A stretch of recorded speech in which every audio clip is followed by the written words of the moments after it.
The Big Ten's not backing down against the SEC. Indiana's making everybody look bad. Ohio State's win total on today's Locked On Big Ten Squad. You're talking ball with the Big Ten Squad, sponsored by Game Time. From USC to Ohio State, from Michigan to Oregon, from Nebraska to Washington, it's the local experts of the Locked On Podcast Network bringing you scoops, breakdowns, and the most comprehensive preview of the upcoming Big Ten weekend. No hurt feelings and thin skin allowed. Squad up, you're part of the Big Ten Squad. Happy Thursday, everybody. Welcome to this week's Locked On Big Ten Squad. I'm Spencer McLaughlin, your host and neutral arbiter of all things college football. In case you forgot, Craig Sheeman of Locked On Big Ten is here. Jay Stevens of Locked On Buckeyes, Zach Anderson, Yoxheimer of Locked On UCLA Bruins, and Roman Tomashoff live in the wilderness from Locked On Huskies with a dead car battery is just right outside of his car. True story, folks. So let's hop right into it. And Craig, we'll get to your Hoosiers a bit later on, but the SEC doesn't want to go to 9 conference games. The Big Ten says, well, we're not going to a 16-team playoff where we're seen as equals if you're playing one less conference game than us. I, for one, applaud the Big Ten for standing up for what is best in the sport. I think the SEC and the ACC should play 9 conference games like everybody else and have 10 Power 4 opponents on their schedule every year. I think that's better for the sport. Craig, what say you? Anything that puts us toward uniformity and doing the same so we're comparing apples to apples is a good move. And I'm tired of the SEC argument, oh, but our schedule's so much tougher because our conference is better. No, it's not. Not anymore. That was yesteryear. They got to get to 9 games. I would allow for one exception, maybe the Florida Gators, because I think they have 9 brutal games already. They got Miami. They got Florida State. I don't know. Craig, what is this defense of Florida? Who cares? I'm down here in Florida, and I got to hear this every day, and there's some truth to that. So I'm just going to let that ride. But in general, no, they got to play big boy football here and play 9 games like everybody else, so we can start comparing everything on a same level. I'm kind of tired of it, actually, of them hiding behind their 8-game schedule. It's time to step up and be a big boy and play 9. Especially when they haven't made the national championship game in the last 2 seasons. And Jay, you guys saw to that last year. What do you make of Tony Petitti saying, yeah, we're going to go? I mean, we'll have a chance to ask him at Big Ten Media Days next week. I don't know that it's necessarily as hostile as it might be amongst some of us here at the Locked On Network. But, I mean, kind of looks like they're saying, no, you don't get to just act this way and have this advantage over us. I'm glad he's sticking up for the conference and standing by what has already been going on before he got there. It's kind of weird that Greg Sankey and other SEC coaches consistently say our 9-game schedule is tougher, or excuse me, our 8-game schedule is tougher than your 9-game schedule. When if it's truly tougher, you don't have to tell me it's tougher. I already know it is. For you to come out here and try to bash it down over and over and over to get me to believe something you're saying, it's almost making me not believe what you're saying, because in the spring meeting, in the SEC media days, the message has been the same. And I don't get it. I find it stupid. They may want us to believe what they're saying, but it's hard to do that when it doesn't make sense. Yeah. You know what it reminds me of, speaking of the great state of Ohio, Jay? Hard Knocks had the Hugh Jackson-led Cleveland Browns many years ago. And He kept reminding people that he was the head coach. Oh, yeah. I'm the head coach of the Cleveland Browns. Well, how'd that go for? Like, if you have to, you think Nick Saban ever had to tell people in an interview or a press conference, I'm the head coach of the University of Alabama. I'm the head. Like, it just reeks of insecurity to me. Roman, would you care to chime in? I mean, if the SEC wants to, brag about their schedule, maybe they should win some of these non-conference games also, like losing to a bad Michigan team in the whatever Reliaquist Bowl that one was. I mean, you look across the SEC over the last couple of seasons, like Georgia lost to Notre Dame. There's so many examples that we can go down from the last few years of the SEC just not being what it was. And it's time for them to adapt and choose this 9-game schedule. I mean, choose is probably the wrong word here, but it's time for them to adapt to where college football is going as a whole, because this is not the SEC that we saw 5, 10, 15 years ago. And I'm frankly exhausted of this elitism that comes from that entire conference. The SEC put a couple of 8-win teams on the field against the USC Trojans, who couldn't beat Maryland and Minnesota last year. And yet, Mark, maybe USC should just go to the SEC because it's clearly better for Lincoln Riley. This is nothing new. Every year, it's like Groundhog Day. They trot out this manifesto and they repeat the same lines year after year. It's the toughest conference in the country. We play the best football in the country.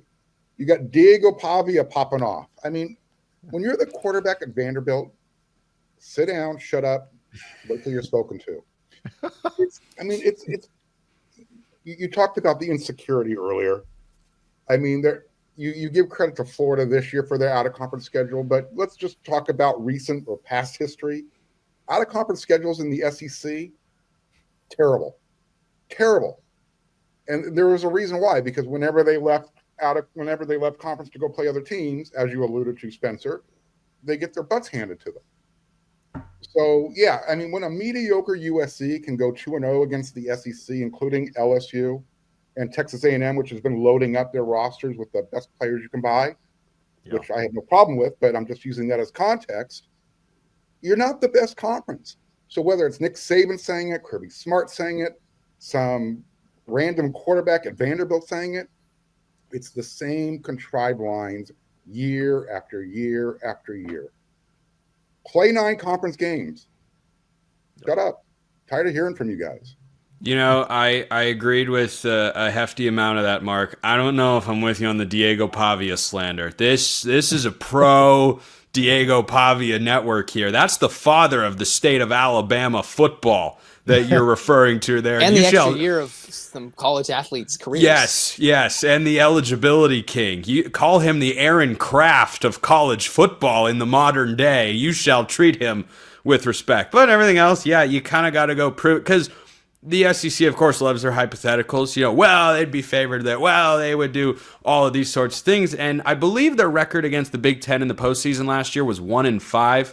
Yeah. I don't think that is good, but Spencer, could be I wrong. have a quick question for you on that regard.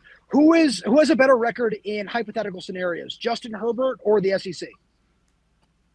Well, the SEC's undefeated, and I wouldn't even put Herbert there in the undefeated category. I'll go SEC probably, undefeated in the hypothetical realm. Anyway, Zach, before I was so rudely interrupted by Roman down below, you did not yet have a chance to opine on the matter. I'll make it short and sweet.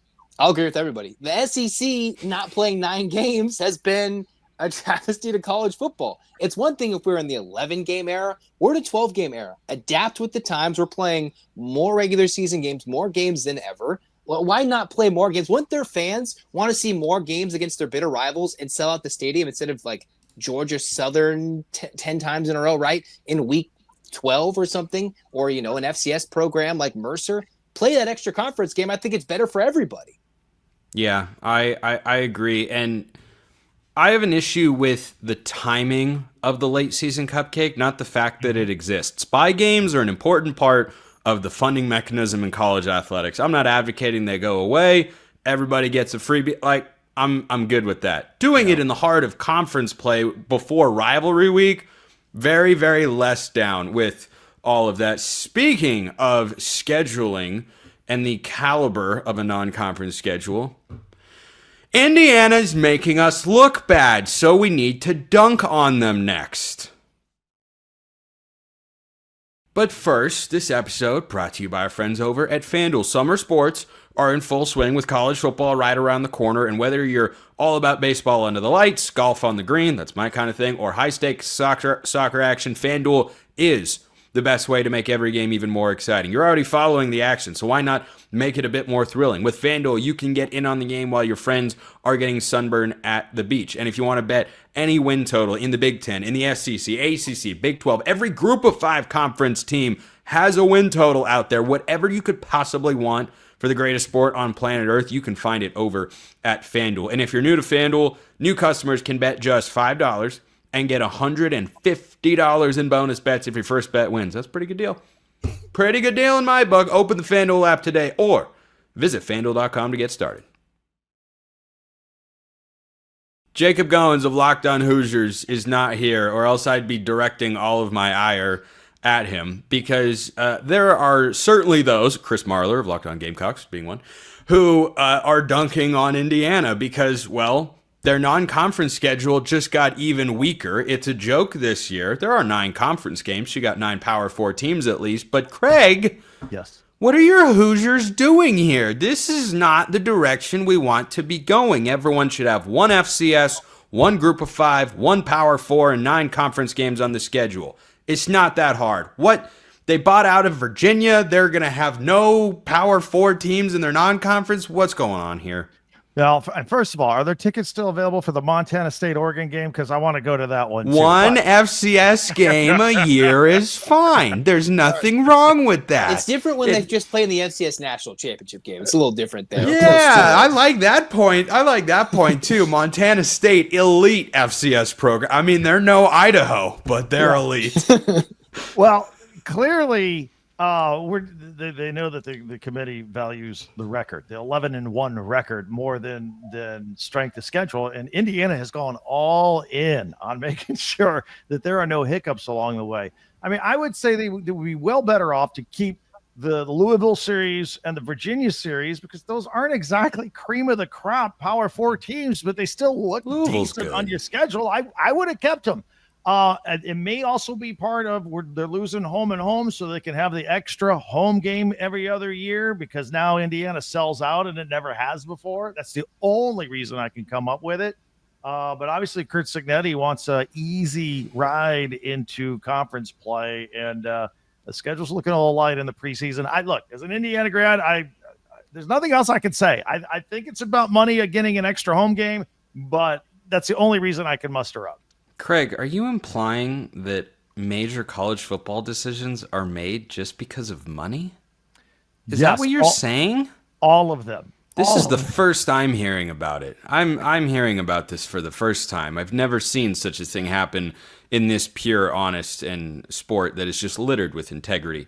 Speaking of which, Jay, I want to bring you into this conversation. That was a wildly unnecessary shot at Ohio State, but when the shoe fits, kind of, maybe. Anyway, so Jay, Indiana's going out there and playing nobody. Like that's their whole. That's a good way to put it. Nobody, yeah. Yeah, Ohio State has had their fair share of these scheduled. Now, this is not the time to dunk on Ohio State for it, because they've got Texas this year, which I'm like 5 stars, 10 out of 10, no notes. I don't care who you play in your other 2 games. You can play 2 FCS for all. Like, if you give me Ohio State and Texas in the non-conference, I'm not going to give you a bunch of crap. But should Indiana, like, how should Indiana be penalized for this? Because I think they should be. Penalized? I mean, they're going to be penalized. They're going to be, because their schedule just got weaker, a lot weaker, by taking off Virginia and, like Craig said, taking off Louisville as well. Ohio State has been a team that has they've done the same thing Indiana did. There was a time when they could have kept Washington on their schedule as a non-conference opponent. Once Washington came to the Big Ten, Ohio State said no, get them off completely. They brought in a cupcake. I wasn't a fan of it. I'm not a fan of it at all. Ohio State is in a weird spot right now where they have a home-and-home series scheduled with Texas, Alabama, and Georgia. And I think in 2035, they already have a home-and-home inked with Boston College. But Boston College is not a premier team in the sport. They're still a Power 4 school. And that's still a team you have to prepare for, not like you're preparing for Grambling State or Ohio. They bring out the best in you. And so, not a fan of it, not a fan of it at all. I wish it would go away. But until we get someone to govern the sport, to get the schedules done, like at the end of the previous season, I would be here for that. Spencer, I know we're on board with that one as well. But I was saying I'll do it. I'll do it. I'm not on board with that. Just me. Absolutely not. No, but it's annoying that we have schedules inked 10, maybe 15 years in advance. It's dumb. But college football has been like this for a long time. I think we're closer to getting it changed, but it hasn't changed yet. Mark, it looked like you didn't want to play any FCS games at all, which I understand, because USC doesn't really play them, right? They typically do a trio of G5s and then Notre Dame. Yeah, no, that's what I was brought up on. That's how I was reared. And the fact that USC tried to get out of the LSU game, got out of the series with Ole Miss, that really irritates me. And the direction of college football irritates me. You said it's okay to have one FCS team on your roster, on your schedule. If that's what you're used to, sure, fine. I think you're cheapening the schedule. And if we're going to lambaste the SEC for the way they do things, we have to hold ourselves to a higher standard. And that means no FCS teams, no welfare checks to these programs to keep their athletic departments open. You don't need to do it. For me, give me Notre Dame. Give me a state school from California, San Diego State, whomever, San Jose State. And give me BYU kind of fluctuates up and down. But that was your typical USC out-of-conference schedule. And then on occasion, you had those matchups where the home and home with an Arkansas and Auburn. I know Alabama was a neutral site game. That's how major college football should be played. And if we're going to, debate the whole 5 and 11 versus 4 automatic qualifiers, you got to make sure your schedule is up there. You can't be playing Kennesaw State 3 times a year. You just can't do it. Yeah, like Auburn's schedule this year, for instance. They, early in the season, have home games against Ball State and South Alabama, and then they play Mercer late in the year. And they have a quality non-conference game against Baylor, but why should a schedule like that be viewed in the same light as USC's, for instance, that has an extra game against a Big Ten team? Like, Auburn has 9 Power 4 games on the schedule, and that's just one example. There are some that have 10, like Alabama's, for instance, because they are playing both Wisconsin and Florida State this year. I'm not harping on those quite as hard, but like, I think you make a good point. This, like, well, if Auburn's playing 9, if they have 9 games where they have a reasonable chance, or at least a decent chance of losing, and 3 where they don't, why do teams that are only playing 2 of those, why should they be treated as the same in this entire discussion? And Zach, I know you don't like talking about Indiana much because it brings up what happened last year at the Rose Bowl, but bear with us here for a moment. How do you think the Big Ten or the playoff or whoever should approach what Indiana is doing here? It should be an embarrassment. I mean, if I'm not mistaken, right, Mark, USC tried to put an FCS team on the schedule, and they got so much flack for it, they took them off. Is that right, Mark? Very recently, USC did something. The only reason UCLA did that is because I'm going to throw some shade on Michigan. Michigan did the same thing as Indiana, and they won a championship. They also had to steal some signs in addition to that, but it's already proven it's won a national championship. So Indiana's like, well, we did this, and we got to a playoff. For UCLA, I was disappointed they took Auburn and Georgia off the schedule, but then they replaced it with Cal and Utah. A little less fun, but that's, if you're going to change a schedule, that's what you should be, a Power 4 for a Power 4 or something out. The only time UCLA played an FCS 2 years in a row recently is because Michigan backed out before they were even in the Big Ten agreement. So what Indiana's doing, it should be ridiculous. And I guess maybe we have to, how many home games do you get a year? What's your schedule look like? Is that all going to be fixed in the future? Do you get 8 home games, right? Doesn't Penn State play a month at home before they come to UCLA in October? There's many things to fix. UCLA schedule, USC schedule, usually not one of those things. I'm just saying, guys, I've got a lot of free time. I play a lot of golf. I could cut it back. I don't know that I'd cut it back that much. I've got enough winning more time. Than Scotty Scheffler? Do I what? Like winning more than Scotty Scheffler? Well, he wins more than me, so I don't know that I can compare myself to him. That's not a 1-to-1. But he's not happy. Well, I did find his quote interesting. Where like, oh, you win a tournament, and then you're just like, oh, well, what now? I'm like, dang, man, all that work for like 2 minutes of excitement? That's it. I'm not gonna make that joke. Okay, when we everybody, we knew where I was going. So when we get back, we're up to Ohio State.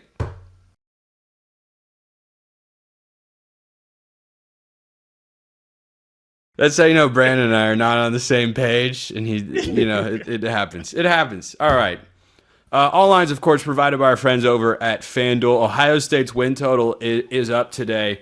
I'll start on the Buckeyes here, and no, I don't know how to turn off the team's notification. I really don't. That's you? Yes, that is me. I have no idea. It just keeps popping up.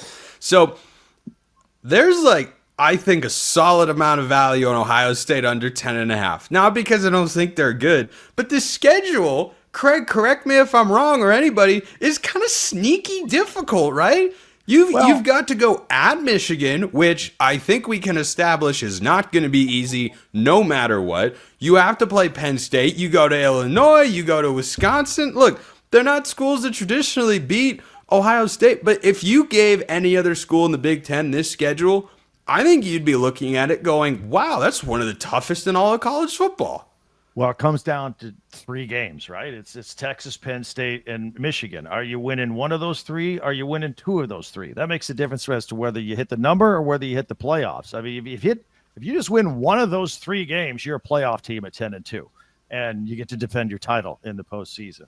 You win 2 of them, you got something special going on, and you hit the over on the number. So that's the question. How do we feel about Texas week 1? How do we feel at Ann Arbor? They seem to have Penn State's number. I'll give them the Penn State game. So really it comes down to 2 games, the Texas game and the Michigan game, one at the beginning and one at the end. Look at the disrespect. What about the Illinois game and the Washington game? Yeah, look at the disrespect to my Illinois Fighting Illini. I can't stand for it. They'll put in a good effort, but we all know Ohio State will probably They're all going to win put in a unless good Julian effort. Those Sayin games is are a all bomb. tough on the road. So Craig, 10.5 wins for Ohio State, over or under? I think they're gonna.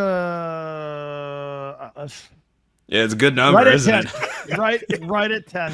Right at 10. Craig's under. going under Yep. 10.5 wins. Mark.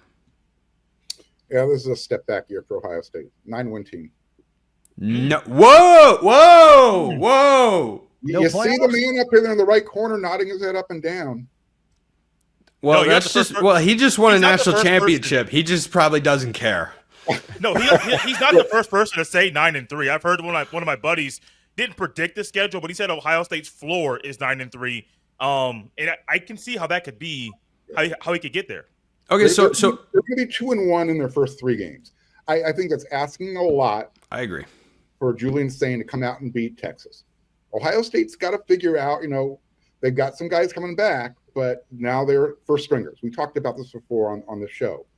They got to find their footing in these games.